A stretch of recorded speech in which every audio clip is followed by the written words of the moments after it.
जय अम्मा काली की भक्तों, आप सभी पर अम्मा काली का आशीर्वाद सदैव बना रहे। आप सभी खुश रहें तथा प्रसन्न रहें।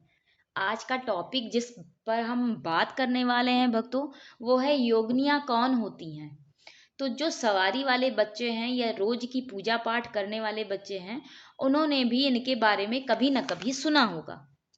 और जिनके बारे में आपने सुना है वो होती हैं 64 योगिनियाँ, मतलब 64 योगिनी। भक्तों, योगिनियाँ 64 से ज्यादा भी होती हैं, लेकिन जिनके बारे में हमने सुना है, कभी ना कभी लोग बात करते हैं, वो प्रमुख 64 योगिनियाँ ही होती हैं, जिन्हें अम्मा काली या अम्मा दुर्गा का प्रमुख अंश माना जाता है, जिनके मंदिर भी बनाए गए हैं। पुराने समय में लोग, मतलब राजा महाराजा के समय में लोग भी पूजा पाठ करने इन मंदिरों में जाते थे। और वो कोई साधारण पूजा नहीं होती थी भक्तों। तंत्र मंत्र की पूजा अर्धरात्रि में लोग करने जाते थे। तंत्र मंत्र ये राजा लोगों के समय में भी चलता था, बस जग जाहिर नहीं होता था। ये सब चीजें छुपी हुई थी उस समय। आज आधुनिक समाज की बात करें तो योगिनियों के मंदिर में आज भी पूजा तंत्र मंत्र वाली लोग करने जाते हैं, या साधारण पूजा करने या साधना वगैरह करने जाते हैं। सिर्फ भारतीय ही नहीं, बाहर से अंग्रेज भी आकर, जिनका इसमें मन लगता है, फॉरेनर्स भी आकर जिनका मन लगता है, वो भारतीय गुरु धारण करके रात्रि में पूजा करने जाते हैं। ये पूजन रात्रि 12 से सुबह 4 बजे तक चलती रहती है। साधारण मनुष्य दिन में ही पूजा करने जाते हैं, या घूमने टहलने गए तो दिन में ही गए। रात्रि में वहां पूजा करना एक साधारण मनुष्य के लिए संभव नहीं है, और जाना भी संभव नहीं है बिना गुरु के। आम लोगों के लिए एक समय निर्धारित तो होता है मंदिर में प्रवेश करने का और निकलने का। अब आगे बढ़ते हैं कि योगिनियाँ अम्मा काली का ही अंश होती हैं। जैसे आप अपने माता पिता का अंश होते हैं, वैसे ही ये योगिनियाँ भी अम्मा काली का ही अंश होती हैं। योगिनियाँ अम्मा काली की आज्ञाकारी होती हैं भक्तों। जो भी अम्मा इन्हें निर्देश देती हैं या कार्य कहती हैं, वो इन्हें पूर्ण करती हैं, उनकी आज्ञा को मानती हैं। सभी योगिनियों की अपनी कई सेविकाएं होती हैं। जो भी अम्मा उन्हें निर्देश देती हैं या अम्मा से जो भी निर्देश उन्हें मिलता है, उसे उन्हें पूर्ण करना होता है। 64 योगिनियों का अपना अलग अलग स्थान होता है भक्तों। उनका अपना एक महत्व होता है। सभी योगिनियों की अपनी एक पावर होती है, एक प्रचंड शक्ति होती है। जब कोई व्यक्ति अम्मा के प्रति अपना भाव प्रकट करता है, सेवा पूजन साधना करता है, तो अम्मा काली स्वयं उस बच्चे के पास नहीं जाती हैं, स्वयं उस भक्त के पास नहीं जाती हैं। ये योगिनियाँ ही अम्मा का निर्देश मिलने पर उस भक्त के पास, उस बच्चे के पास सुनने, उसे देखने, जांचने परखने, उस बच्चे की परीक्षा लेने जाती हैं। उस बच्चे को वो देखती रहती हैं, उसका पूजन देखती रहती हैं। अम्मा जैसा अम्मा काली निर्देश देती हैं, वो वैसा ही कार्य करती हैं। कुछ योगिनियों का स्थान अम्मा के बहुत निकट होता है भक्तों। बहुत अधिक स्नेही और प्यारी होती हैं वो अम्मा को।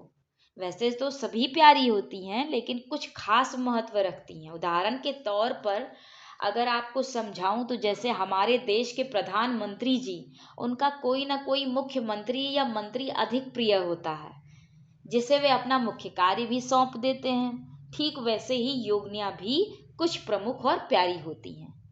यहाँ एक महत्वपूर्ण बात बताऊं आपको, तो जब भक्त अम्मा के प्रति भाव दिखाता है, पूजन शुरू करता है, साधना शुरू करता है, तो उस भक्त को सर्वप्रथम देखने का कार्य अम्मा काली ही करती हैं अपने नयन से।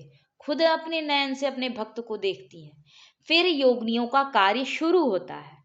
कुछ योगिनियाँ ऐसी होती हैं जिन्हें पता बस चलता है कि भक्त अम्मा को पुकार रहा है, पूजन कर रहा है, उन्हें याद कर रहा है, तो बिना अम्मा की आज्ञा लिए, बिना निर्देश लिए वे स्वयं उस भक्त के पास पहुंच जाती हैं कि मनुष्य अम्मा काली को क्यों पुकार रहा है।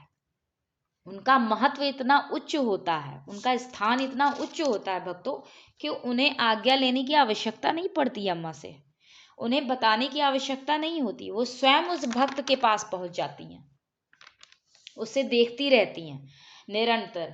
और जब भक्त निरंतर पूजा करता रहता है तो वो भक्त की परीक्षा भी लेती हैं।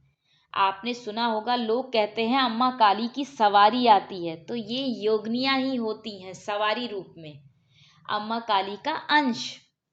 इनके पास भी अम्मा की तरह ही पावर और शक्ति होती है, क्योंकि है तो उन्हीं का अंश। जैसे आप अपने माता पिता का अंश, वैसे अम्मा की अंश ये भी। तो ये योगिनियां होती हैं। अम्मा काली साक्षात कभी शरीर पर नहीं आती हैं भक्तों, क्योंकि मनुष्य में इतना तेज ओज और बल नहीं होता कि उनके ताप को सहन कर सके। ठीक ऐसा ही हनुमान जी या बालाजी के गण ही आते हैं सवारी रूप में। स्वयं हनुमान जी कभी शरीर पर प्रकट होकर नहीं आते। अगर वो आ जाएंगे तो शरीर क्या हो जाएगा, छिन्न भिन्न हो जाएगा। लेकिन यहाँ एक बात ध्यान देने वाली है, क्योंकि योगिनियां अम्मा का अंश होती हैं, तो उनका हाव भाव, प्रसाद, भोग, बात करने का तरीका, मुद्राएं, पसंद, वस्त्र का रंग, भोग प्रसाद, सब कुछ अम्मा जैसा ही रहता है। शक्ति भी उतनी ही देती हैं अम्मा उन्हें। सभी योगिनियों के अपने एक शिव होते हैं जिन्हें वे पूजती हैं। मतलब 64 योगिनियों के अपने अलग अलग 64 शिव होते हैं, शिव जी होते हैं। और एक प्रमुख शिव होते हैं जो सबसे बड़े होते हैं। भारत में अगर हम बात करें भक्तों, तो भारत में 64 योगिनियों के प्रमुख 4 मंदिर बने हैं। 2 उड़ीसा में हैं और 2 मध्य प्रदेश में। अगर आपको और मंदिरों के बारे में पता हो भक्तों तो मुझे बताइएगा कमेंट करके। संसद भवन का निर्माण हुआ था जब, तो उसका स्ट्रक्चर कुछ हद तक 64 योगिनियों के मंदिर से लिया गया था। तो ये आज की जानकारी थी जो आपको देनी थी। ज्ञान कभी अधूरा नहीं रहना चाहिए, ज्ञान सभी में बांटना चाहिए। जो भी आपको ज्ञान प्राप्त हो वो दूसरे तक जरूर पहुंचा, दूसरे तक जरूर दीजिए, ताकि वो भी आपका ज्ञान ले सके, कुछ सीख सके। तो आज अम्मा का काज पूर्ण हुआ। अपनी बातों को विराम देते हुए सर्वप्रथम सभी हमारी प्यारी योगिनियों माताओं को मेरा सत सत प्रणाम। मेरी प्यारी महाकाली अम्मा को प्रणाम। धन्यवाद अम्मा। आज का वीडियो भक्तों आपको कैसा लगा, लाइक करिएगा, सब्सक्राइब करिएगा, कुछ पूछना हो तो कमेंट करिएगा। धन्यवाद भक्तों।